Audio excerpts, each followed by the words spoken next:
صل وسلم ابدا على حبيبك خير الخلق كلهم الحمد لله رب العالمين والصلاة والسلام على سيد الأنبياء والمرسلين وعلى آله وأصحابه أجمعين أما بعد أعوذ بالله من الشيطان الرجيم بسم الله الرحمن الرحيم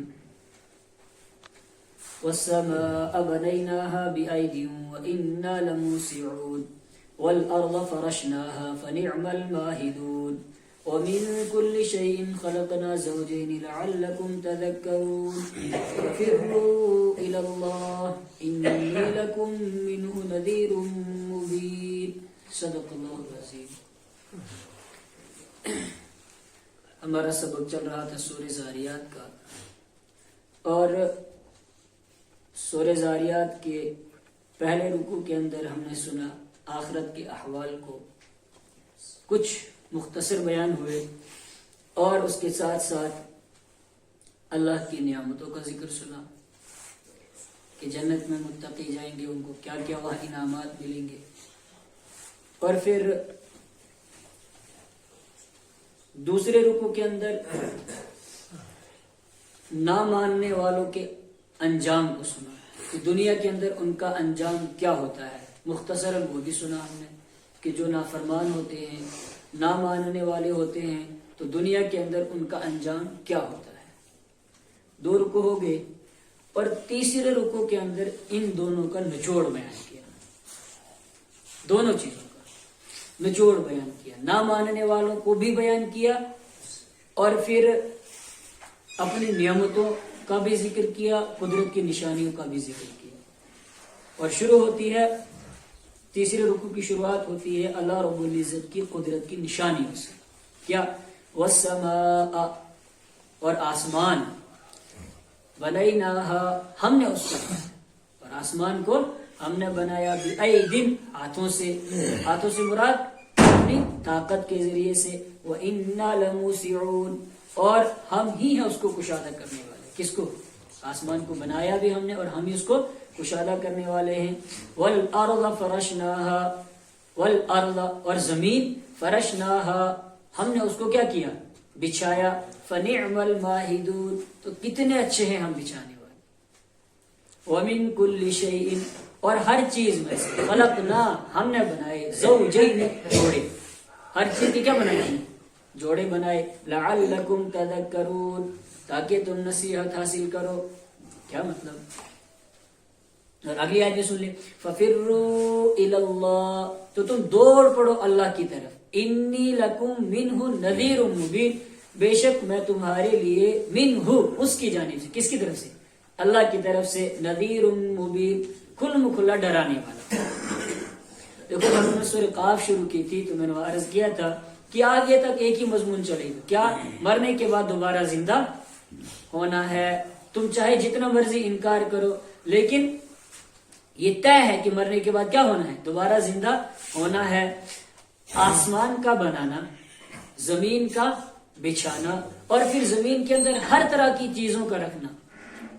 وَالْأَرْضَ مَدَدْنَاهَا، زمین کو ہم نے کھینچا. وَأَلْقَيْنَا فِيهَا رَوَاسِيَ وَأَنبَتْنَا فِيهَا مِنْ كُلِّ زَوْجٍ بَهِيجٍ، زمین کو بنایا، اس کے اوپر پہاڑوں کو رکھا، پھر ہر خوشنما چیز کو اگایا اس کے اندر، اور کھیتی کو اگایا، کھجوروں کو اگایا. یہ طرح طرح کی تمام چیزیں بنانا زمین کے اندر. اور پھر وَمِن كُلِّ شَيْءٍ خَلَقْنَا زَوْجَيْنِ، ہر چیز کے جوڑے بنانا. یہ تمام چیزیں اس بات کی دلائل ہیں، اس بات پر دلالت کرتی ہیں، اس بات کی گواہی دیتی ہیں کہ تمہیں دوبارہ زندہ ہونا ہے. جو اللہ آسمان کو بنا سکتا ہے، جو پروردگار زمین کو بنا سکتا ہے، جو پروردگار ہر چیز کے جوڑے بنا سکتا ہے، تو کیا وہ پروردگار مرنے کے بعد دوبارہ زندہ نہیں کر سکتا؟ یقیناً کر سکتا ہے. تو اگر اللہ رب العزت دوبارہ زندہ کر سکتا ہے، تو پھر فَفِرُّوا إِلَى اللَّهِ، تو دوڑ پڑو کس کی طرف؟ اللہ کی طرف. دوبارہ زندہ کر سکتا ہے. نہیں مانو گے تو دنیا میں اللہ کا تم پر عذاب آئے گا، تو اللہ کے عذاب سے بچنے کے لیے، جہنم سے بچنے کے لیے فَفِرُّوا إِلَى اللَّهِ، تو دوڑ پڑو کس کی طرف؟ اللہ کی طرف دوڑ پڑو. اور حضرت ابن عباس رضی اللہ تعالیٰ عنہ فرماتے ہیں ففروا الی اللہ کا مطلب ہے اللہ کی طرف دوڑ پڑو. اس کا مطلب یہ ہے کہ توبہ کے ذریعے سے گناہوں سے بھاگو کس کی طرف؟ اللہ کی طرف. ففروا الی اللہ تو تم دوڑ پڑو اللہ کی طرف. انی لکم منہ نذیر مبین بے شک میں تمہارے لیے اس کی طرف سے. کون؟ یہ رحمت عالم صلی اللہ علیہ وسلم فرمائے کہ بے شک میں تمہارے لیے اس کی طرف سے کھل مکھلا کیا ہوں؟ ڈرانے والا ہوں. ولا تجعلوا مع اللہ الہا آخر. اللہ کی طرف دوڑ پڑو تو کیا کرو؟ سجدے کرو, ایمان قبول کرو. ولا تجعلوا مع اللہ الہا آخر اور اللہ کے ساتھ کسی اور کو معبود مت بناؤ. ولا تجعلوا مت بناؤ تم مع اللہ اللہ کے ساتھ الہا آخر دوسرا معبود. انی لکم منہ نذیر مبین بے شک میں تمہارے لیے اس کی جانب سے کھل مکھلا ڈرانے والا ہوں. اللہ کے ساتھ کسی کو شریک مت ٹھہراؤ. ان اللہ لا یغفر ان یشرک بہ بے شک اللہ تعالیٰ شرک کو معاف نہیں کرتا ہے. ویغفر ما دون ذلک لمن یشاء شرک کے علاوہ جس کو چاہے گا معاف کر دے گا لیکن شرک کو کبھی معاف نہیں کرے گا. كذلك ما أتى الذين من قبلهم من رسول إلا قالوا ساحر أو مجنون. رحمت عالم صلی اللہ علیہ وسلم تو ان کو اللہ کی دین کی دعوت دے رہے ہیں. آپ ان کو دین کی طرف بلا رہے ہیں اور یہ کیا کمال کر رہے ہیں, یہ کیا کچھ کارنامے انجام دے رہے ہیں.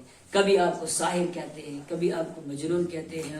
إِنَّا لَتَارِكُوا آلِهَتِنَا لِشَاعِرٍ مجنون کیا ہم اس شاعر نعوذ باللہ اس دیوانے کی وجہ سے اپنے معبودوں کو چھوڑ دے. تو کبھی شاعر کہتے ہیں, کبھی ساحر کہتے ہیں. آپ کو دعوت دے رہے ہیں لیکن یہ آپ کو کیا کر رہے ہیں؟ اس دعوت کے صلہ دے رہے ہیں. صلے میں کیا دے رہے ہیں؟ تکلیفیں پہنچا رہے ہیں. ساحر کہہ رہے ہیں, مجنون کہہ رہے ہیں. تو کیا یہ حیرت کی بات ہے؟ فرمایا نہ, حیرت کی بات نہیں ہے. یہ کوئی نئی بات نہیں ہے. نبی کو تکلیف پہنچانا, نبی کو ساحر کہنا, نبی کو مجنون کہنا, نبی کو دیوانہ کہنا یہ کوئی نئی بات اور حیرت کی بات نہیں ہے.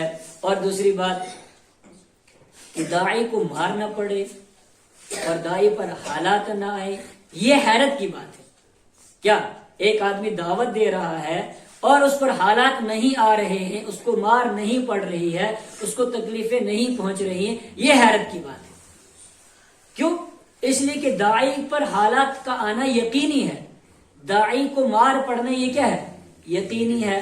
تو داعی کو جو پر حالات جو آ رہے ہیں, آپ صلی اللہ علیہ وسلم کو جو تکلیفیں پہنچائی جا رہی ہیں, فرمایا یہ کوئی نئی بات نہیں ہے. کیوں؟ اس لیے کہ کذالک اسی طرح ما اتی الذین من قبلہم نہیں آئے ان کے پاس جو ان سے پہلے تھے من رسول کوئی رسول, یعنی کفار مکہ سے پہلے جتنی بھی قومیں آئی ہیں ان کے پاس جو بھی رسول آیا ہے الا قالوا ساحر او مجنون مگر انہوں نے کہا ساحر جادوگر ہے, او مجنون یا دیوانہ ہے.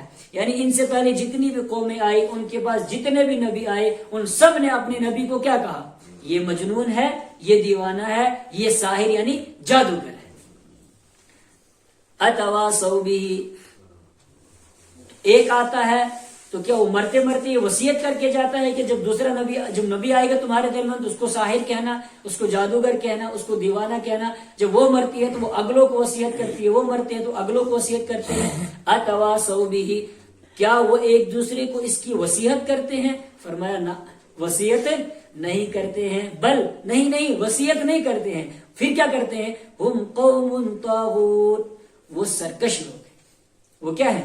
وہ سرکش لوگ ہیں. ان کے مزاج کے اندر یہ چیز بھری ہوئی ہے کہ جب بھی کوئی نبی آئے وہ اس کو کیا کرتے ہیں؟